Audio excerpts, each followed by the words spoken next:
இப்போலாம் கடந்த ஒரு 20 வருடங்களுக்கு மேலாகுது, வீடு கட்டும்போது டைல்ஸு, மார்பிள், கிரானைட் அது பதிச்சு வீடு கட்டணும், அதுதான் கெத்து, பெருமை அப்படின்னு நினச்சி வீடு கட்டுறாங்க. ஆனால் அந்த மாதிரி வீட்டில் குடியிருந்தோம் அப்படின்னா வியாதி சீக்கிரம் வரும்.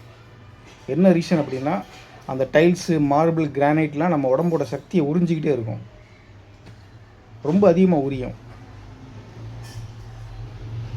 அதனால் சீக்கிரம் வியாதி வரும். இது பல பேருக்கு புரியவே மாட்டேங்குது. இதில் இன்னும் மோசமான விஷயம் என்ன அப்படின்னா, ஒரு மாப்பிள்ளை வீட்டில் வந்து சிமெண்ட்டு தர போட்ட வீடு இருக்குது அப்படின்னா, பொண்ணு வீட்டுக்காரன் அங்கே போய் செக் பண்ண போகிறாங்க அப்படின்னா, மாப்பிள்ளை வீட்டில் சிமெண்ட்டு தர இருந்துச்சுன்னா பொண்ணு கொடுக்க மாட்டேன்றாங்க.